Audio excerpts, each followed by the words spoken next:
Šis krāsojums ir 2005. gadā. Mēs izmantojām par paraugu 20. gadsimta sākuma pastkarti, kolorēto pastkarti, kur bija tieši šāda redzama fasāda, dzeltena ar šiem baltajiem logu ailām izceltajām veselību un visu pārējo. Ja? Apakšā ir sarkans ķieģelis? Apakšā ir balts, dzeltens, dažāds salasīts ķieģelis. Ķieģeļi, acīm redzot, ir no vietējiem cepļiem ņemti.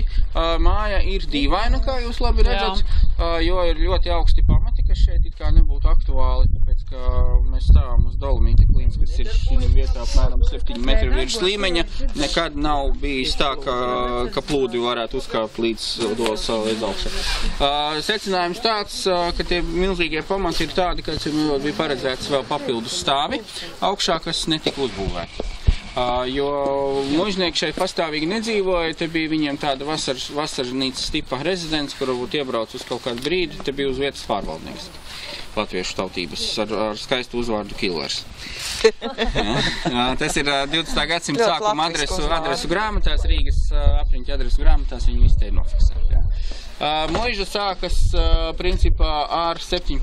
gadsimtu, 1630. gadiem. Šeit Dolas salā. Pirms tam Dolas salā ir divas viduslaiku pilis. Ir Vecdolas pils, kas ir labajā, tuvāk Daugavas labajām krastam, apmēram kilometru uz leju gar Dolas salas to Daugavas lielo krastu no Hesa. Ja, tur ir Vecdolas pilsdrupas, kas ir 13. gadsimta sākums. Būtībā vecākie mūri, kas mums te Pierīgā ir saglabājušies, neskaitot Ikšķili, kas ir uz salas. Ja. Mārtiņa sala ir pilnībā zem ūdens, kas ir 12. gadsimta arī beigas, Vecdola ir 13. gadsimta sākums. Un tās ir tās drupas, pie kurām netiek klāt? Jā, pie kurām netiek klāt, jā, kur ir tas nelēmīgais ceļš un robeža pa vidu un līdz ar to viss pārējais. Ja. Sveiki! Jā. Un tad mums tālāk ir stends, kur mēs arī aiziesim, apskatīsim aiz Vītola kuplajiem zariem. Var redzēt Jaundolas pils, kas ir 14. gadsimts un līdz 17. gadsimta 20. gadiem, kad Jaundolas pils tiek uzspridzināta. Zviedru poļu kara laikā. 1627. gadā pils aiziet pa gaisu. Tā kā mēs esam uz salas, tad šī ir tāda mūžīgā robežu zona un konfliktu zona. Zviedru poļu kara laikā te ir vienmēr armija staigājusi uz priekšu atpakaļ. Kurzemes hercogisti uz Dolas salu pretendēja vēl apmēram 50 gadus. Pēc tam, kad šī jau bija Zviedru vidzeme. Bet te ir tāda strīdus teritorija. Jā, pēc tam, tad, kad pils ir uzspridzināta, acīm redzot, tā teritorija bijusi pietiekami liela. Ir 19. gadsimta zīmējumi, kur var redzēt kaut kādas drupas, pagrabus un kaut ko tādu, kas jau ir pilnībā ieauguši zālēs, bet tā teritorija varētu būt bijusi pietiekami liela. Ir saglabājušies revīzijas materiāli, ko ir zviedru revidenti apsekojuši pili dažus gadus pirms tās uzspridzināšanas, un uz tiem balstoties mēs mēģinājām uztaisīt arī rekonstrukciju, to mēs redzēsim, bet mēs varam iziet parkā atpakaļ. Un tad tālāk muiža parādās dažus gadus 632. gadā, ja dažus gadus pēc pils uzspridzināšanas, tas ir arī atbild uz jautājumu, kāpēc no pils nekas nav palicis pāri. Ja, jo visi būvmateriāli aiziet tad muižas celtniecībā. Šitas skaistums, ko mēs redzam savu acu priekšā, ir 1898. gads, un tā ir tā saucamā jaunā kungu māja. Ja, vecā kungu māja ir tā saucamā pārvaldnieku māja, ir turējusi stūra, mēs iesim atpakaļ redzēsim, ja, kas ir saglabājusies oficiāli no 18. gadsimta, iespējams arī pat no 17. Ja, varētu būt viena no vecākajām muižu ēkām Rīgas apkārtnē pilnīgi noteikti. Ja. Bet tā vairs nav muzeja teritorija, tā ir kopš 20. gada agrārās reformas, kas ir privāti īpašums. Tur dzīvo komponistu pāris. Kas? Komponisti? Muižā, šajā muižas ēkā ir tātad skola 20. gados, kā parasti. Tradicionāli te var mierīgi iet uz zālīt apkārt, un diezgan dziedīgs pakāpums. Runa ir par ģirtu pāži, ja? Jā. Viņš ir klarnetists, jā? Jā, jā, tātad te ir skola. 8-gadīga vai 6-gadīga? Pamatskola. Viena no divām Dolas skolām, otra ir tajā daļā, kas ir stāvūžu mājas, kas ir tagad zem ūdens. Piedošana, kur ir skola? Šeit bija šeit skola. bija. Šeit bija Dolas, viena no divām Dolas pamatskolām. Un pēc tam ir, no 49. gada ir zvejnieku kvartēlis Sarkanais Daugavietis, kas pēc tam pārvēršās par zvejnieku kolhozs 9. maijs un pāriet uz Smaguļiem. Bet, teiksim, tās skolas, kad bija cik to iedzīvotāji, tad tas, teiksim, labākais laiks, cik ir bijuši iedzīvotāji visvairāk? Tagad rēķina kaut kur uz 200, ir bijuši 400 pāri. Iedzīvotāji, jā. Bet tas jau arī maz tomēr.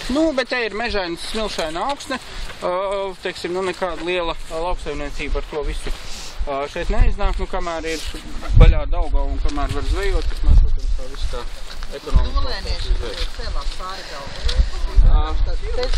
Cēlās pāri Daugavai pretī Ķekavas baznīcai ir pārceltujas vieta. Ķekavas baznīca mēs tur redzam pāri pretī.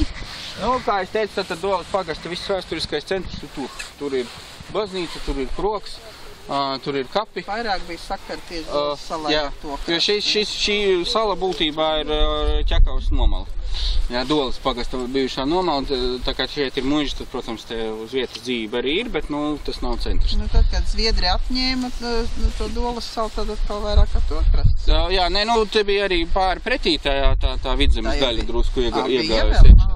Ķekava arī bija pie Vidzemes? Jā. Un tad 19. gadsimtā jau Dolē ir dažādas tur blakus muižas, kas iet tālāk Baldonas virzienā, tur uz to pusi, kas, teiksim, Mencendarbs. Jā, Mencendarbā, un kas tur Florets muižiņa, pusmuižiņa, kas arī vairs dabā. Bimbu krogs izskatās Tā ir tā vecākā daļa. Funkcionējoša. Tieši pretī, kur ir divas mājas, jaunā ir uzcelt no jauna, un vecā ir Un kā tad šitajā? Jā, tur iet šosei nejoprojām šosei. Caur Ķekavai uz Rīgu.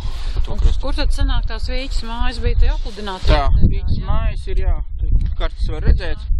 Jā, tātad mēs stāvam tagad šeit. Jā, te ir dambis, pa kuru mēs braucām. Te ir vecā šosei, kas tagad ir iztaisnota.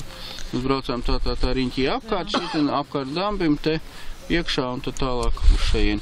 Un tā ir tā daļa, kas ir zem ūdens. Te ir tas, ko mēs redzējām, tā vecā Daugavas gultne, tie niedrāji, saliņām.